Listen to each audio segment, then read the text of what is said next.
네, 영블리의 비밀노트 2부 시작하겠습니다. 이제 3월 셋째 주 증시 살펴보겠습니다. 주요 일정 살펴볼까요?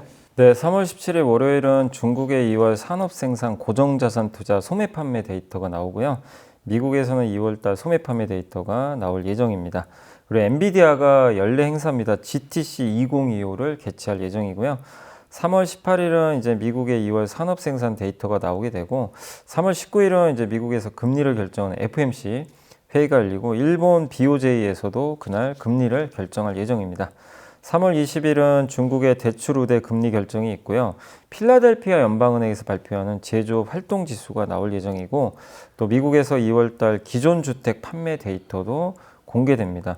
그리고 이제 국내 그 제약바이오 기업 이제 HLB가 간암 치료제 이제 FDA 심사 결과가 이제 3월 20일까지 나온다고 하니까요. 참고하시면 되겠습니다. 그리고 3월 21일은 이제 일본의 2월 소비자 물가 지수까지 나오니까 이런 일정들 한번 지켜보시면 좋겠습니다.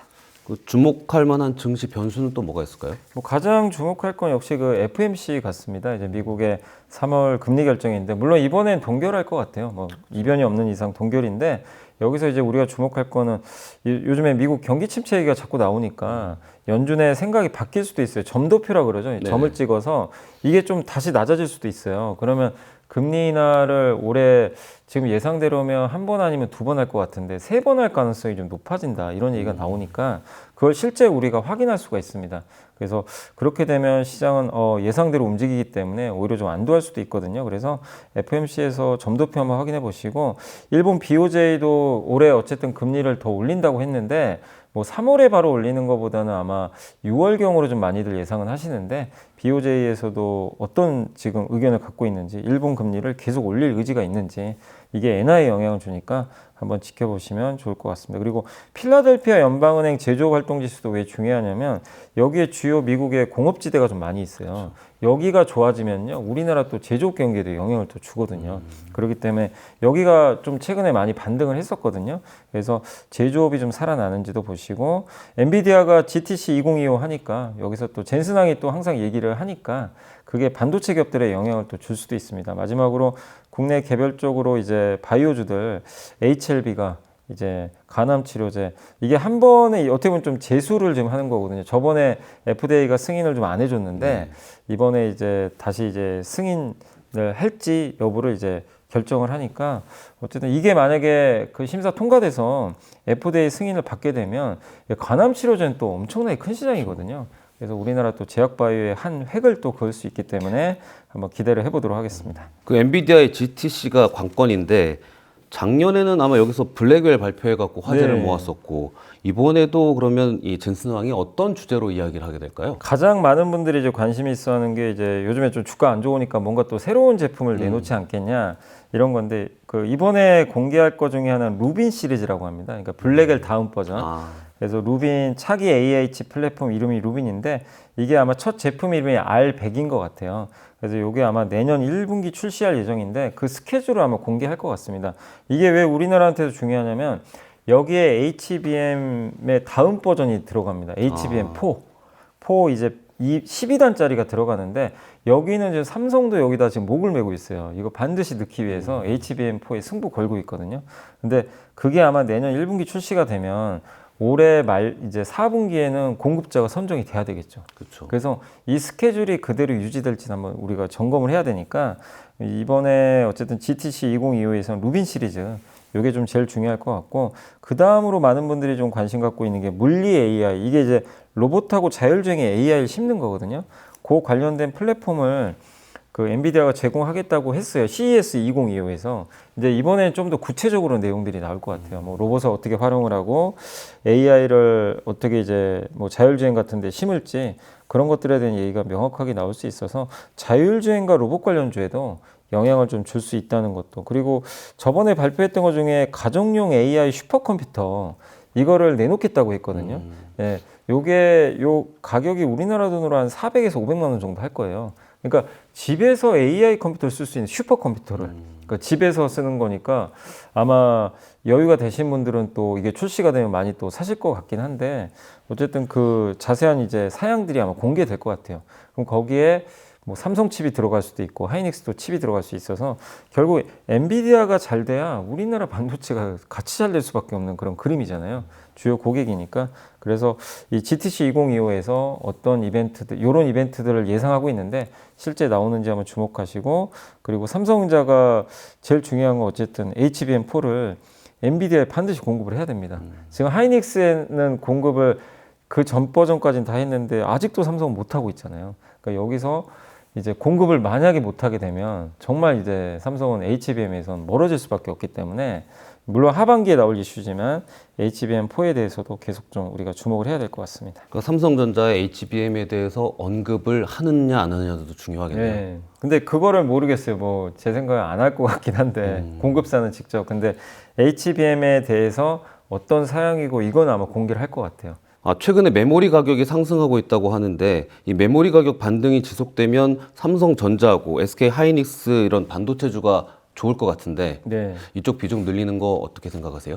저는 이제 지금 반도체 가격 상승이 일회성은 아니기 때문에 비중 늘리는 건 괜찮다고 생각을 하고 있어요. 일단 D램부터 말씀드리면 DDR5 16GB 요게 가장 핵심인데, 이제 계약 가격이죠. 업체들하고 계약을 한 달에 한 번씩 하거든요. 이 고정거래가가 하락을 드디어 끝내고 1.3% 상승했습니다. 그러니까 이게 반전하면 또 이게 추세적으로 가는 경향들이 있어서 긍정적인 것 같고, 특히 서버 쪽 여전히 수요도 좋고, 또 올해 1분기에 AMD의 그 새로운 이제 그 반도체가 또 공개가 됐고, 인텔도 출시가 됐고, 엔비디아가 6월 달에 그 블랙엘 이름이 B300이거든요. 이것도 신제품들이 나와요. 근데 이런 신제품이 나오면 거기에 메모리가 다 들어갑니다. 기본적으로. 그래서 당연히 이런 신제품이 나오는 건 긍정적이고, 그 다음에 좀 낸드 플래시는 좀 안 좋다는 얘기가 많았는데 3월 7일 날 그 샌디스크라고, 아마 이제 그 DSLR 카메라 쓰시는 분들 다 아는 그 브랜드죠. 많이 쓰죠. 이 거. 샌디스크 네네. 써있죠. 낸드 플래시. 그 회사가 고객들한테 4월 1일부터 우리 가격 올리겠다. 10% 인상을 한 거예요.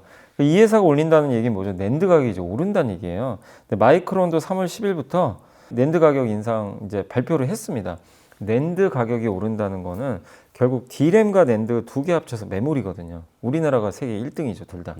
이 가격들이 오른다는 건 당연히 앞으로 실적이 개선된다는 얘기니까 긍정적일 수밖에 없는 것 같아요. 근데 공통적으로 공급이 많이 줄어든 상태에서 수요가 예상보다 좀 증가할 거라고 합니다. 그래서 이 낸드 관련돼서는 이미 관련된 기업들의 주가가 사실 많이 올랐어요. 낸드 3위 키옥시아가 한 달간 무려 46%나 올랐는데, 사실 그런 거에 비하면 우리나라 반도체는 오른 게 별로 없거든요. 그렇죠. 그러니까 아직까지는 또 덜 올랐기 때문에, 그래서 이 두 가지를 보면 한국의 그 반도체 기업들 뭐 지금은 비중을 줄일 자리가 아니라 비중을 좀 늘릴 자리가 아닌가라고 생각은 하고 있습니다. 최근에 그 감액 배당이라는 얘기가 나오는데 주주들한테 되게 좋은 얘기 같아요. 어떤 건가요? 그러니까 보통 배당은요, 번 돈에서 뭐 투자금 빼고 이제 일부 남는 돈을 주주들한테 돌려주죠. 근데 이 이익 기반이죠. 네. 그래서 이익 기반에서 주다 보니까 이 경우에는 배당 소득세가 들어갑니다. 그러니까 받은 사람들이 소득세를 내야 되는 우리 거죠. 여러분들 뭐 은행에서 이자 받을 때 15.4 떼고 네네. 받잖아요. 이제 똑같은 거죠, 사실은.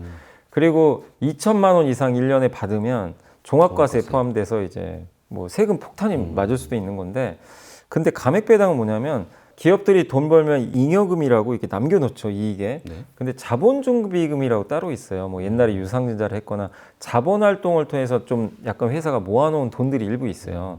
그걸 자본준비금이라고 하는데, 요거를 이익 잉여금으로 바꿔줘요.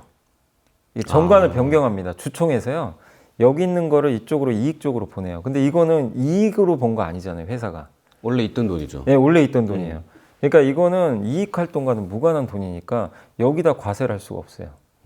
과세가 안 됩니다, 여기는. 그래서 이거를 이쪽으로 바꿔서 여기서 배당을 해주죠. 그럼 배당이 소득세가 0이에요. 세금이 아예 안 들어갑니다. 근데 그런 기업들이 요새 갑자기 좀 나오기 시작을 하는 거예요. 기업에서는 왜 그런가요? 이제 세금 안 내니까 주주 환원이죠, 이것도. 주주한테 좋으라고? 네, 주주한테 좋은 거잖아요. 뭐 대주주 입장에서도 좋죠. 왜냐하면 이렇게 해서 자본준비금을 빼가지고 이쪽으로 돌리면 대주주가 만약에, 대주주는 대부분 엄청난 배당을 받을 거 아니에요. 그럼 무조건 종합과세예요. 다 종합과세예요. 주주만 좋은 게 아니구나. 대주주도 좋은 거구나. 근데 이게 대주주와 소액 가치가 일치하면 더 좋은 거죠. 그렇죠. 그럼 대주주 입장에서도 자기도 좋으면 소액주주한테도 좋은 거잖아요, 사실은 이게.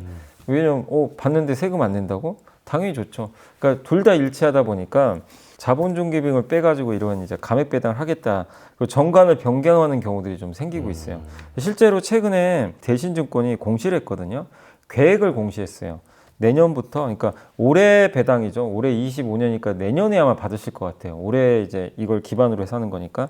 그래서 감액 배당을 앞으로 하겠다. 4천억 내외에서 한다고 했는데, 이렇게 되면 예를 들면요. NH투자증권에서 나왔던 이제 보고서를 한번 참고해서 말씀드리면, 한국에서 별도의 소득이 없는 대주주에게 회사가 100억을 줘요. 배당금으로.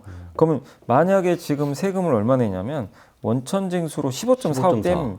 그리고 나머지가 있잖아요. 이제 남는 돈에서 또 세금을 또 내야 되는 게 2천만 원 이상이면 종합소득과세 들어가죠. 그런데 이게 금액이 지금 100억이잖아요. 그럼 세금이 어느 정도 나요? 한 반 정도는 날라가는. 50억 나가겠네요. 네. 그래서 실제로 수령하는 건 51억밖에 안 돼요. 100억을 받는데 세금이 절반이 나가는 거죠. 예. 그래서 대주주 입장에서 이거 굳이 내가 배당을 많이 해야 되나? 약간 이럴 수도 있어요, 사실. 근데 감액 배당을 하면 그냥 100억은 그냥 그대로 100억입니다. 그러니까 이제 대주주 입장에서도 좋고 소액주주도 당연히 좋습니다. 나는 15.4를 안 떼거든요. 그렇죠. 그리고 혹시 내가 2천만 원 넘을 수도 있잖아요. 1년에 배당 수익이. 얼마나 좋겠어요. 네, 종합과세도 안 내요. 그래서 감액 배당이 늘어나면 이거는 좋을 수밖에 없고 그래서 지금 준비 중인 기업들이 그 보고서에도 보니까 뭐 OCI, KCC 글라스, 이지바이오, 정다운, 디지털 대성, 한양이엔지 이런 기업들이 많네요. 예.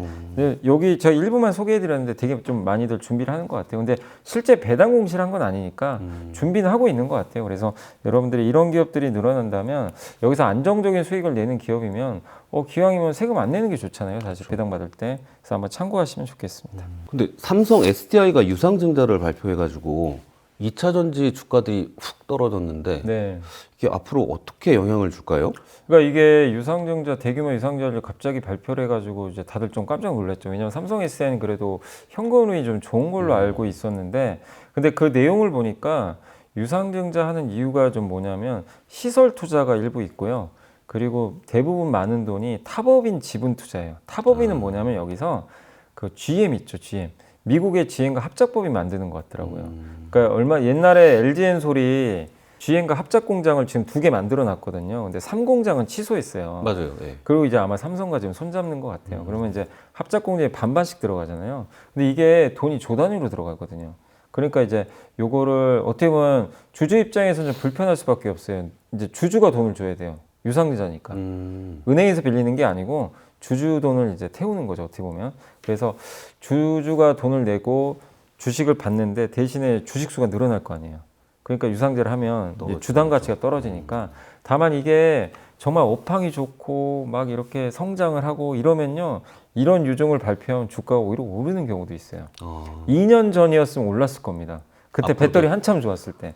근데 지금은 주주분들 생각이 이럴 수 있죠. 아니 지금 전기차도 안 팔리고 미국에서도 트럼프가 저러고 있고 중국은 이러고 있는데 아니 우리 돈 빌려서 또 투자를 한다고? 이게 좋은 건가? 우리 또 주식가치 떨어지는 거 아니야? 그래서 이제 삼성 SDI가 금요일날 주가가 좀 안 좋았는데 근데 저는 제가 이제 내용을 한번 봤거든요.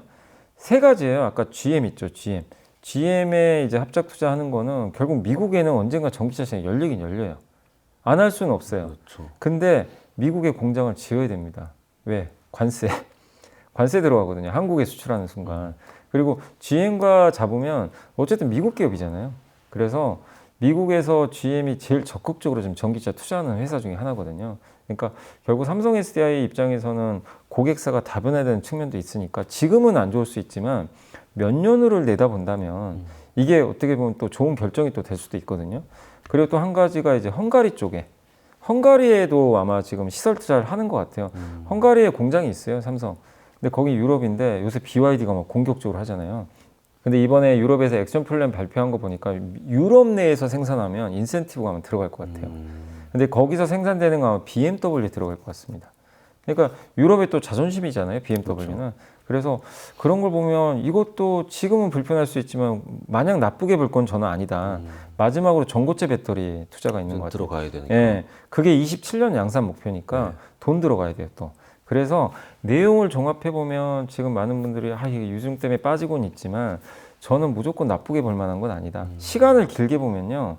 하긴 해야 되는 건데 아쉬운 건 그냥 회사 돈으로 하면 좋은데 주주 돈을 빌리니까 이제 주주 가치가 훼손될 수밖에 없어 아쉽지만 그러나 이런 투자를 한다는 건 미래를 내다보는 거니까 결국엔 전기차 캐즘이 끝나고 또 돌아온다면 주가는 나중에는 오히려 좀 회복될 가능성도 있다. 다만 단기적으로는 너무 불투명한 상황에서 투자를 또 이렇게 공격적으로 했을 때 여기 또 실패하면 어떡하지? 이런 부담은 있어서 당분간은 좀 주가에는 불리하겠지만 중장기적으로는 저는 이렇게 빠진 상황에서 그냥 무조건 악재로만 저는 볼 필요는 없다. 이렇게 보고 있고 그리고 오히려 삼성 밸류체인은 좋죠. 왜냐면 이거 투자한다는 거잖아요. 삼성에 공급하는 회사들 있죠. 뭐 기자재 같은 걸 반도체 거기에 장비나 들어가는. 왜냐면 투자를 하는 거니까 이게 빚 갚는 데 쓰려고 유증하는 게 아니라 새로운 투자잖아요. 그래서 전고체 배터리나 헝가리나 미국에 이제 이렇게 그 장비나 이런 걸 소재를 공급할 회사들은 오히려 좀 더 긍정적일 수 있다. 이렇게 좀 생각을 하고 있습니다. 최근에 헝가리에서는 구제역이 발생하고 미국에서는 조류 독감, 그래서 계란값도 급등을 했는데 이렇게 식음료 업종에 대한 그 가격들이 좀 올라가고 있는데 이 식음료 업종들 전망 좋게 봐도 될까요? 좀 긍정적으로 보셔도 될 것 같아요. 왜냐하면 이제 지금 이게 소비자한테는 사실 좀 별로 안 좋긴 한데 유럽에서 이제 유럽이 글로벌 2위 돼지고기 수출 국가니까 수출 지역인데 구제역 발생했기 때문에 정말 몇십 년 만에 발생했대요. 그러면 유럽에서는 이게 돼지고기 생산이 당연히 줍니다.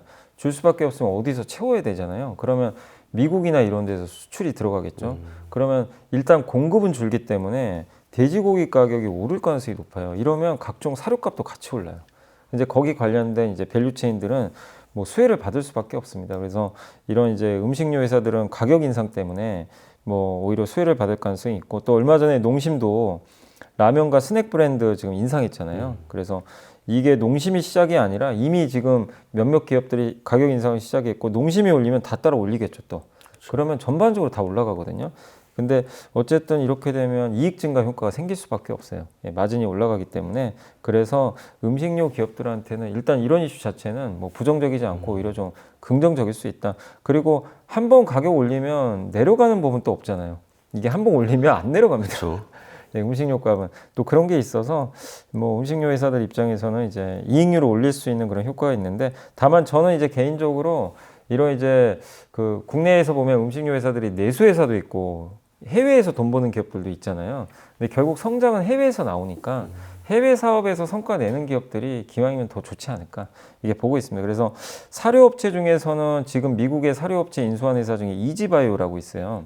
이 기업이 지금 미국에 사업을 하니까 그것도 긍정적이고 라면은 뭐 삼양식품은 워낙 많이 올랐고 농심도 지금 요즘에 그 툰바인가요? 툰바라는 라면이 나왔는데 그게 좀 약간 해외에서 좀 인기 끌지 않겠냐 이런 좀 기대감도 있는 것 같아요. 그래서 농심도 좀 괜찮을 것 같고 빙과는 그 빙그레의 메로나가 미국에서 또 인기가 굉장히 많다고 합니다. 그리고 마지막으로 두부 만드는 거 풀무원이 아마 미국 두부 1등으로 제가 알고 있거든요. 미국 그러니까 각각 해외에서 좀 약간 경쟁력들이 있어요. 대부분 이제 미국 쪽에서 이런 기업들로 약간 더 이렇게 세분화해서 보실 필요가 있다라고 말씀드리겠습니다. 최근 일본 엔화 예금에서 자금이 썰물처럼 빠져나가고 있다고 하는데 옛날에 그 쌀 때 샀던 거 이익 실현하는 거겠죠? 네, 맞습니다. 그러니까 엔화가 예전에 우리가 100엔 하면 항상 1,100원, 1,200원이었어요. 왔다 갔다 하다가 갑자기 그게 800원대 가니까 다들 놀래버렸죠. 그래서 일본 여행도 많이 가시고 이럴 때 엔화 예금 아직 언제 하겠냐. 근데 그때 지금 하셨던 분들이 이제 좀 이익 실현하는 거는 맞는 것 같아요. 그래서 지금 이제 그 5대 은행이 엔화의 예금 잔액이 항상 1조엔 이상이었는데 이게 1조엔 밑으로 떨어졌다고 합니다. 근데 이제 여기서 고민은 지금도 엔화 예금 갖고 계신 분들은 그러면 이제 엔화가 다시 약해지는 건가? 이렇게 생각하실 수 있잖아요. 근데 저는 지금 엔화 상승은 이건 구조적으로 보고 있어요. 왜냐하면 트럼프 정책과 다 맞물려 있습니다. 트럼프는 그렇겠죠. 달러 약세를 보내요. 그래서 엔화값 오르는 게 좋아요. 본인 입장에선. 엔화가 올라야 달러는 또 상대적으로 약해지거든요. 뭐 세게 올리라고 요구하고 싶을 정도일 테니까요. 네. 근데 또 이거는 일본 정부가 엔화를 또 올릴 수밖에 없어요. 엔화값이. 왜냐하면 지금 금리 올리기 시작했잖아요. 그리고 지금 지난주에 있었죠. 일본 정부에서 그 야카자와 료세이 경제부 장관이 뭐라고 했냐면 조만간 일본의 디플레이션 종료 선언을 하겠다. 디플레이션은 뭐죠? 물가가 마이너스 나는 예. 거죠. 물가가 마이너스면 그 나라 통화 가치는 같이 떨어져요. 근데 물가 오르면 금리가 오르기 때문에 당연히 통화 가치가 같이 올라가는데 디플레이션이 끝났다는 거 이제 인플레 온다는 얘기예요. 그럼 당연히 엔화 값이 이제 떨어질 이유가 없고 디플레가 끝나면요 금리를 인상해야 됩니다. 그래서 지금 일본은행이 지금 2번 금리 인상했잖아요. 올해도 한 2번 올릴 것 같고 내년에도 올릴 것 같고 그래서 일본의 국채 금리가 지금 많이 올랐죠. 그런 걸 본다면 이게 그러니까 여러분도 한번 고민해 보실 게 이게 일시적인 건지 앞으로도 계속 이어질 이슈인지. 근데 저는 구조적으로 계속 이어질 이슈라고 보고 있어요. 워런 버핏이 왜 일본 회사를 더 살려고 할까? 저는 이제 그 생각을 하면 엔화로의 약간 분산 투자도 있다고 생각하거든요. 그래서 저는 엔화를 이렇게 좀 최근에 올랐다고 정리하실 게 아니라 오히려 엔화가 어떤 이유 때문에 또 한번 빠질 수도 있잖아요. 단기적으로. 그때 더 투자를 할 생각을 하는 고민을 하는 게 좀 더 저 개인적으로 좀 낫지 않을까 이렇게 좀 생각은 하고 있습니다. 최근에는 국내 증시가 미국 증시보다 좀 강한 편인데 이게 이 흐름이 언제까지 이어질지 또 지난 한 2년간 부진했던 거 생각하면 불안하기도 한데 이 흐름에서 국장에 이렇게 적극적으로 투자하는 거 어떻게 생각하시는지. 저는 계속 올해 상반기는 계속 국장이 좀 있어야 될 것 같아요. 왜냐하면 아까 이제 토요일 날 방송에서도 말씀드렸지만 미국 증시가 빠지는데 그걸 뭔가 올려줄 만한 모멘텀이 당분간은 좀 없는 상황이죠. 어쨌든 믿었던 트럼프도 지금 약간 배신한 상황이다 보니까 그래서 지금 상황에서는 오히려 경기 모멘텀은 미국은 이렇게 가다 좀 꺾이고요. 우리 한국은 반대예요. 안 좋다 이제 올리는 구간 여기에 추경이 딱 붙으면 레벨업 될 수 있거든요. 주가는 모멘텀을 보고 이렇게 가는 거기 때문에 그래서 한국이 더 유리하다. 그리고 한국은 일단 무엇보다 싸고요. 지난 몇 년간 못 갔기 때문에 그런 분위기를 본다면 한국이 되게 좀 투자하기는 지금 오히려 편하다. 이렇게 좀 생각을 하고 있습니다. 그래서 거기다가 아까 말씀드린 반도체가 제일 중요한데 반도체도 바닥에서 이렇게 터닝을 해주고 있어서 그래서 저는 한국 증시 쪽으로 좀 이렇게 분산하실 필요는 있지 않나. 그리고 달러가 약세를 보일 때 항상 한국 증시가 또 좋았거든요. 달러가 약하면 달러를 팔고 다른 거 사게 되니까 그중에 일부가 또 한국에 오지 않을까 이렇게 보고 있습니다. 다만 이제 우리나라에도 일부 기업들 뭐 조선방산 로봇은 너무 많이 올랐으니까 그쪽보다는 안 오른 거 중에서 계속 좀 찾아보시면 좋겠고 대표적으로 좀 지금 상법이 개정됐잖아요. 그걸 본다면 상법 개정에서 제일 수혜받는 업종은요 증권주입니다. 증권주로 보고 있고 왜냐하면 이제 주식시장으로 자금이 더 들어올 가능성도 있고 또 M&A가 또 더 많아질 수 있고요. 또 지주회사들 있죠. 지주회사들이 이런 회사들이 정말 중복상장 때문에 할인을 너무 많이 받는데 이제 어쨌든 주주 가치를 훼손하는 일은 발생하지 않을 수 있잖아요. 그래서 그런 일들 때문에 좀 저평가됐던 그런 가치주들이 부상하니까 그게 영원히 가치 주고 얘는 못 가 이렇게 볼 게 아니라 일단 상법 개정이 통과됐다는 건 바뀐 거거든요. 뭔가 변화가 생긴 거니까 그런 쪽에서도 한번 여러분들이 고민을 해보시면 한국 증시 여전히 저는 투자할 대상은 상당히 많다. 이렇게 근데 생각합니다. 한국 증시가 어려운 게 미국 증시는 M7이 전반적으로 끌고 가니까 7개 중에 하나 고르면 되는 그런 편안함이 있었거든요. 한국 증시는 좀 넓은 것 같아요. 네. 근데 대신에 한국 기업은 우리가 다 알 수가 있잖아요. 미국 기업은 아니 M7 말고 공부하려면 너무 힘든데 아니 사다못해 내가 한국의 기업이 내가 잘 몰라요. 그럼 전화해서 물어볼 수라도 있잖아요. 직접 전화해서 거기 주식 담당자한테. 그러니까 저는 너무 이게 넓다고 그걸 불편하시기보다는 그중에 내가 물론 압축은 해야 되겠지만 근데 주식 담당자한테 전화해서 물어볼 수도 있어요. 그럼요. 어떤 걸 물어보는 거예요? 그러니까 내가 이제 이 기업에 대해서 이제 먼저 본인이 공부는 하셔야죠. 하는데 궁금한 것들이 나올 수 있잖아요. 이제 그런 것들 기업에 대해서 재무제표를 보다가 갑자기 실적이 이 보니까 이유는 모르겠는데 갑자기 실적이 좋아졌어요. 그럼 물어보면 알려줘요. 왜 좋았는지 그 재무제표 보고 하는데 근데 이런 거는 제발 묻지 마세요. 왜 주가 빠져요? 왜 주가 왜 올라요? 그러니까 그런 거는 물론 주식 담당자가 알면 얘기는 해주겠지만 주식 담당자도 모르는 경우도 많아요. 주가에 대해서 사실 잘 모릅니다. 근데 기업 내용 있죠. 기업 내용이나 내가 좀 궁금했던 거. 앞으로 회사가 어떤 지금 전망을 갖고 계세요? 뭐 이런 것들 있잖아요. 그런 걸 물어보고 근데 미국 회사에 전화해서 물어보기 어렵잖아요. 그렇죠. 쉽지 않습니다. 그거는. 그래서 한국은 또 그런 장점이 있으니까 정보를 획득한다는 면에서는 한국이 또 우위잖아요, 당연히. 그렇죠. 그래서 그걸 또 활용하는 것도 저는 좋다고 생각합니다.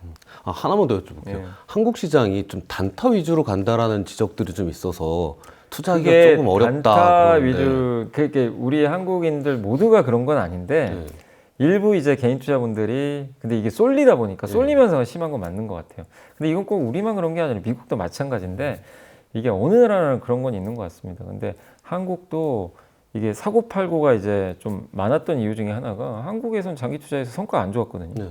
그게 고착화됐잖아요. 그러니까 오르면 팔고 내리면 사서 좀 오르면 또 팔고 이게 사실 잘 맞았어요 그동안. 그러다 보니 근데 그럴 수밖에 없었던 게 우리나라는 주주 가치가 제대로 대접도 못 받았잖아요 미국처럼. 근데 이게 바뀌니까 그래서 모든 기업을 장기 투자하라는 얘기는 아니에요. 그중에 선별은 당연히 하시되 한국에도 뭔가 기업 가치가 바뀌는 기업들 많이 있잖아요. 예를 들면 메리츠 금융지주가 번 돈의 절반을 환원하니까 지난 5년 동안 주가가 800% 가까이 올랐어요. 장기 투자했으면 성공했겠죠. 네, 그런 기업들이 저는 이제 앞으로 나올 거라고 보거든요. 그리고 이제 개인 투자분들의 다는 아니지만 그 성향들이 좀 그러신 분들이 좀 있는 것 같아요. 뭐냐면 굉장히 좀 투기적이죠. 우리나라만 그렇게 투자하는 게 아니라요.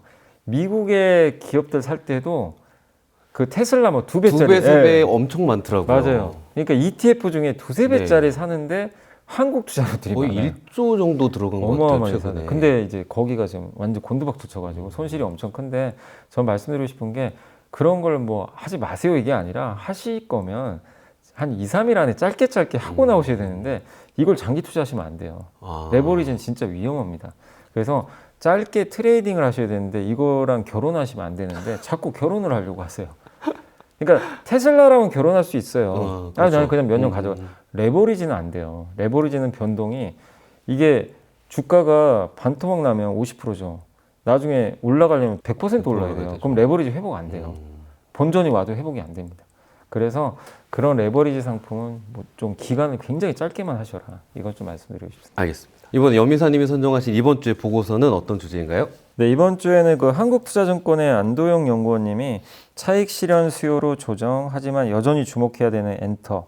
그 다음에 또 한 가지가 하나투자증권의 박수영 연구원님이 엔터 2가지 변화. 이 2개를 한번 좀 말씀드릴게요. 첫 번째 보고서는 요새 엔터주가 좀 안 좋거든요. 네. 그 빠진 이게 주가가 좀 하락했던 이유가 JYP 엔터가 좀 실적이 좀 나왔는데 예상보다는 좀 영업이익이 마이너스 4% 정도 좀 밀렸던 것 같아요. 그러다 보니까 시장에서는 주가가 좀 많이 올랐거든요. 바닥 대비. 그래서 기대보다 좋을 줄 알았는데 이거 생각보다 안 좋네. 그래서 일단 물량을 좀 정리하는 그런 모습들이 좀 나왔던 것 같고 또 한 가지가 한알령 기대가 있었잖아요. 네네. 해제되지 않겠냐. 근데 그 후로 또 후속타가 없다 보니까 역시 좀 시들시들하다 보니까 이제 주가가 좀 빠지는 그런 모습들이 나왔는데 다만 주가 위치는 여전히 역사적 밸류에이션의 중하단이라서 부담이 없는 것 같고 이전보다 신인 그룹들도 좀 성공적으로 데뷔를 하면서 여전히 모멘텀이 있고요. 중국 본토 공연 끝난 게 아니잖아요. 기대가 그렇죠. 아직 남아 있으니까 여전히 긍정적으로 보자. 그래서 지금 조정을 두려워하지 말자 이런 입장이고 두 번째 보고서 아까 엔터 2가지 변화는 2가지 관점에서 좀 변화가 생기고 있다. 이게 첫 번째가 우리가 앨범만 봤어요. 엔터를 볼 때 앨범 판매가 잘 되면 주가 오르고 안 좋으면 좀 빠지는데 이젠 그렇게 보지 말고 공연 모객 수를 보자 이거죠. 이 투어 하잖아요. 월드 투어 할 때 얼마나 콘서트에 많이들 들어오는지. 그래서 이제 봐야 될 건 뭐냐면은 앨범 얼마 판매됐냐 이게 아니라 그래서 몇만 명 모객했나 이 데이터를 보자는 거죠. 그래서 공연을 많이 할수록 이제 주가에 긍정적일 수 있다. 근데 모객을 많이 하려면요, 그 스포티파이라는 스트리밍 서비스 있어요. 우리나라로 치면 멜론 같은 서비스죠. 이 글로벌 서비스인데 여기 스트리밍이 많이 늘어나면요, 실제 공연 모객이 많이 늘어난다고 합니다. 이게 좀 선행 데이터인 것 같아요. 근데 최근에 스트레이키즈, 에스파, 엔하이픈, 보이넥스트 같은 이 아티스트들의 음원 스트리밍이 굉장히 올라가고 있대요. 그래서 이런 선행 지표들이 올라가면 공연이 잘 될 수 있으니까. 그러니까 앨범만 너무 보지 말자. 이게 첫 번째고 두 번째는 앨범 살 때 많은 분들이 이제 앨범 사가지고 그 CD 꺼내서 듣지는 않고요. 다 사진 그렇죠. 수집하려고 그런 거죠. 근데 다 이제 천편일률적인데 지금은 이게 좀 바뀌었대요. CD를 사긴 사는데 이제는 CD도 정말 그 유니크한 디자인으로 만들기도 하고, 그러니까 뭔가 CD 이런 이제 앨범 자체를 사진만이 아니라 앨범 자체에 뭔가 변화를 줘가지고 수집할 수 있게. 그리고 그 아티스트를 뭐 동물 인형 캐릭터를 만들어서 인형도 만들고 이런 굿즈라 그러죠. 네네. 수집력을 자극하는 그런 게 있으니까 앨범에서 좀 분산되는 지금 흐름들이 나오는 거잖아요. 그래서 이제는 앞으로 볼 때 K-팝을 바라볼 때 이 2가지 변화, 얼마나 모객을 했나 이 부분하고 수집욕을 자극할 수 있는 다양한 상품들 이게 많이 팔리면 또 앨범의 부진을 보완할 수 있다는 거죠. 그러니까 이런 것도 보면서 좀 엔터주에 대해서 긍정적인 시각을 유지하자라는 내용이 보고서니까 그래서 올해 엔터는 전반적으로 작년보다 좋아지는 건 맞거든요. 그래서 중간중간 조정은 나올 텐데 큰 변화, 그러니까 지금 펀더멘털적으로는 여전히 좀 견조한 부분들이 이어지고 있고 많은 분들이 기대하시는 BTS가 이제 얼마 안 남았습니다. 그쵸. 제대가 한 3개월밖에 안 남았는데 또 그분들이 돌아오시니까 뭐 기대할 건 여전히 남아 있는 것 같습니다.